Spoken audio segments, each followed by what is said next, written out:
Call the Alternative Medicine Family Care Center, 778-8877. Empowerment with Dr. Josefina Monasterio. Welcome back to Empowerment with Dr. Josefina, and I'm Laura Guttridge. Today we're just going to jump right into the topic, transforming emotions. Yes. We all have emotions, and some people just exhibit them more strongly than others. And personally, being half Italian, we're known for being very passionate people. And I sometimes have a hard time controlling my emotions. How do you express them?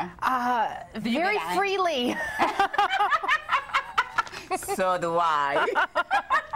And it gets me in trouble sometimes, and sometimes I get so worked up with my emotions. I say things that I'm sorry that I say later, and you know, I can't control my emotions sometimes. And then in the lesson you talk about transforming your emotions. Are you talking about transforming the bad emotions into good emotions? Yes. If that's at all possible? Oh, definitely. Next week, we're going to do some exercises in how to, what you're saying, Laura, to transform and control them. Because you do have the power. Once you practice some of the exercises I'm going to bring next week, you'll see how powerful you are, then you can control your anger or your fear or your resentment. And that is what really makes you a mature spiritual being.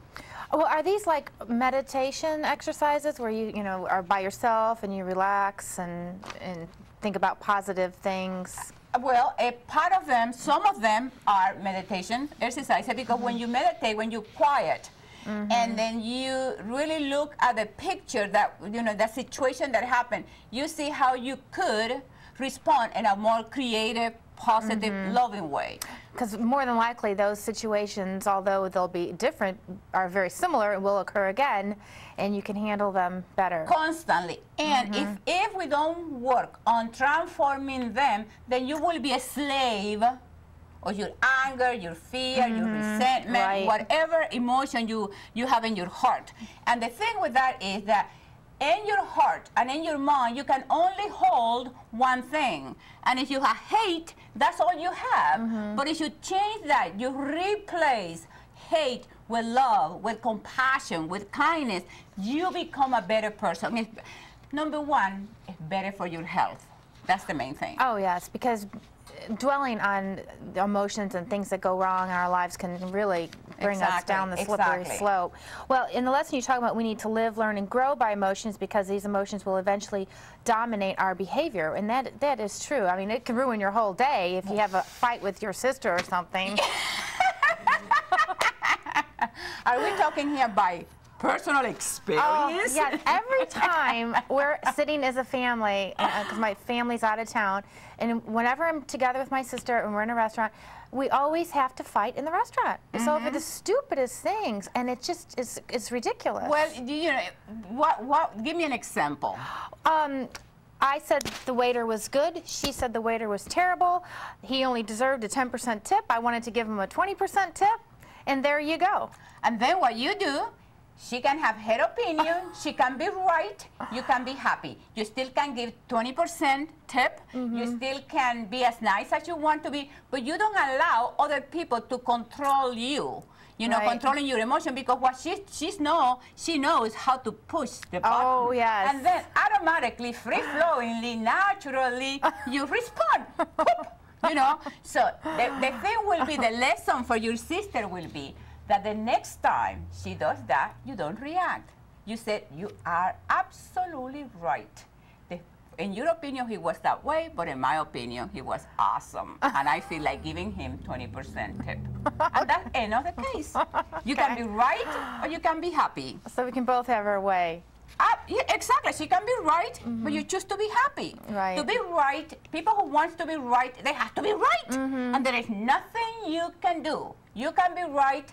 I choose to be happy. And some people just want to control, even if it's not that important to them. They just want to be in control and cause these problems. And when that happens is when you look at them, something in their life is out of control.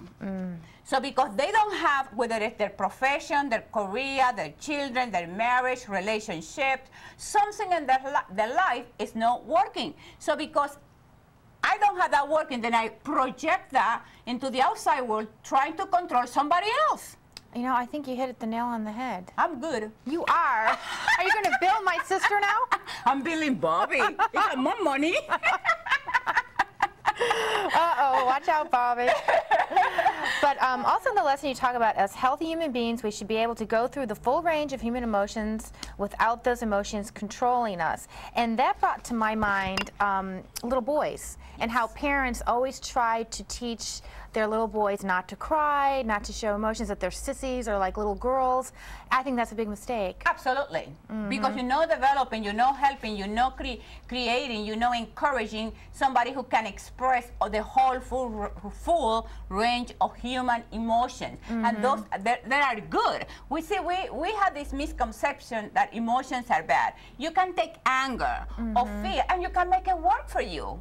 Right. You know? Well, and then like you also say that repressing your anger leads you to project it onto others, which was also the example used with, you know, this other situation.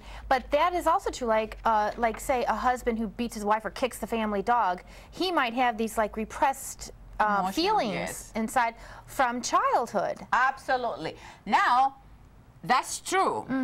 But a empowered person will acknowledge, and we're not talking about denial. Yes, I had a rotten childhood, but I choose to transform that and not be a victim of my past.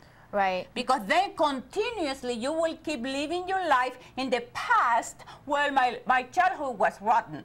Well, there was something good in that childhood. Oh, sure. Somebody good, a teacher, a person, a friend, neighborhood, a house, something was good. You know, I'm surprised you mentioned that, because this morning while, let me slow down. I was course running. And then there was lilies in you know, in some of the park, and my grandmother used to raise them, and they smelled beautiful. I stopped and smelled them because it was an aroma of my childhood. So what happened? That even an aroma, a fragrance in your childhood was good, and you have to stop and smell it. You know, that always reminds me when I smell a perfume that reminds me of the perfume my mom used to wear. I think it was called Intimate, and I think they still make it because I've smelled it out there before, and it always made me think of when I was a little girl and my mom. So you're right, those things can bring back. Absolutely. Now, but people, victims, choose to remember the negativity, how horrible your life was. Well, okay, that's fine. Now, what are you going to do with it? Because there's usually more good than there was bad.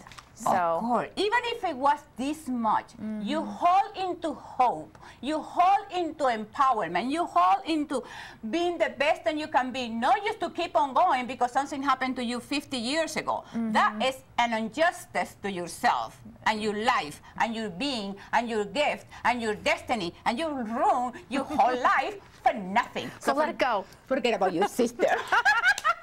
I love you, Jeannie. Yes!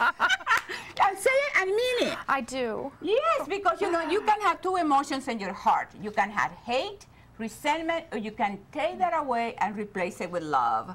And then you feel terrific. Pray for her. Send her good energy. Send her good vibes, you know. And you'll see the change, because it's not a Jeannie, right? It's going to change. Laura is going to change. She's changing. I am. Jose, do we have to go? Okay, my darling. Well, I love you, sweetie pie, and I really, really love you. Thank you. I really love Bobby, you. I'm sending you the bill. We're taking a break, and we'll be right back. Empowerment with Dr. Josefina Monasterio.